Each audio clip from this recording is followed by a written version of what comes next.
Olá, sou Marcos Augusto, jornalista, especialista em processo legislativo com mais de 10 anos de experiência no Congresso Nacional.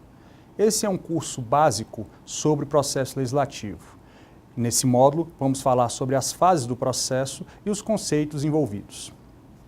A primeira fase é a fase introdutória, que compreende a iniciativa da proposição, ou seja, a apresentação da proposta perante a Casa Legislativa.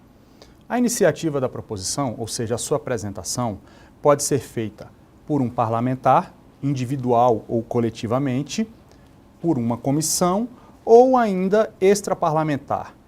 O que seria isso? Iniciativa pelo presidente da República, que detém a iniciativa privativa de determinadas matérias, como, por exemplo, matérias orçamentárias e tributárias e referentes à organização e estruturação do Estado, e também pelos tribunais superiores e pela Procuradoria-Geral da República, no que diz respeito à sua organização interna. Há também a iniciativa popular de lei, que é a apresentação de um projeto de lei ao Congresso Nacional pelo povo, mediante o apoiamento de 1% do eleitorado nacional, distribuído em determinado número de estados. A fase constitutiva. A fase constitutiva compreende a deliberação parlamentar e a deliberação executiva. A deliberação parlamentar é feita no Congresso Nacional. Uma das etapas dessa fase é o emendamento, que são as sugestões apresentadas pelos parlamentares àquela matéria. Esse emendamento pode ser feito nas comissões ou no plenário, dependendo da natureza da espécie normativa e do seu rito de tramitação. Após o emendamento, vem a instrução da matéria.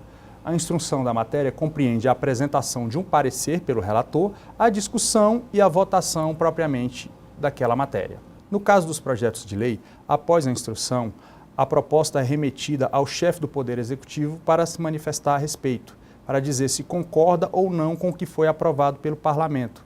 E ele se manifesta pela sanção da proposta total ou parcialmente, ou vetando parcialmente ou totalmente. Isso só se aplica a projetos de lei.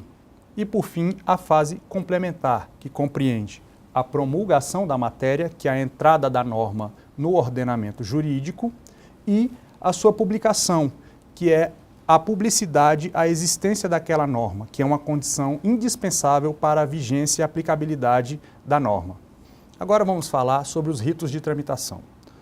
Um rito de tramitação que é o mais comum, é o rito ordinário, que compreende a instrução prévia das matérias nas comissões e a deliberação final no plenário. Há também o rito abreviado, que prevê a apreciação das matérias somente nas comissões, dispensando a apreciação em plenário. Isso só se aplica aos projetos de lei ordinários e que tratem de determinados tipos de assunto. Há também o rito sumário, que é conhecido pelo regime de urgência. O regime de urgência pode ser conferido a uma matéria através de iniciativa parlamentar ou pelo próprio presidente da República, que pode solicitar regime de urgência para as matérias de sua iniciativa. O rito especial é conferido às emendas à Constituição, às medidas provisórias e aos projetos de código. Ele prevê um procedimento diferenciado na análise dessas matérias. O rito concentrado é aplicado para matérias que tramitam no âmbito do Congresso Nacional, em sessão conjunta que reúne deputados e senadores. Notadamente, essas matérias são leis orçamentárias, vetos e leis delegadas. Vamos falar agora sobre o quórum. O quórum é o requisito numérico para a iniciativa e votação de determinadas proposições. Os quórums podem ser constitucionais ou qualificados porque a Constituição qualifica o número a ser empregado para a votação de determinada matéria. As propostas de emenda à Constituição, elas são aprovadas por 3/5 da composição de cada casa. Na Câmara dos Deputados, esse número corresponde a 308 votos e no Senado Federal a 49 votos. As resoluções do Senado também são qualificadas pela Constituição com um quórum de 2/3 dos senadores para sua aprovação. Isso corresponde a 54 votos de senadores. As leis complementares e os vetos são aprovadas por maioria absoluta. No caso da Câmara dos Deputados, o número necessário é 257 votos, no caso do Senado, 41 votos.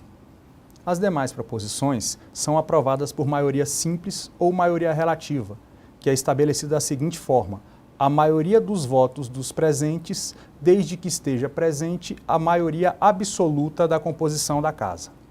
E para finalizar esse módulo, vamos falar sobre a estrutura das leis. A Lei Complementar 95 de 1998 disciplina a elaboração das leis. Conforme essa norma, vemos que as leis têm 3 partes básicas. A primeira parte é a parte introdutória. Ela faz a abertura, a introdução da lei. E ela é composta pela epígrafe, a ementa, o preâmbulo, o enunciado do objeto e âmbito de aplicação da lei, que são descritos no primeiro artigo.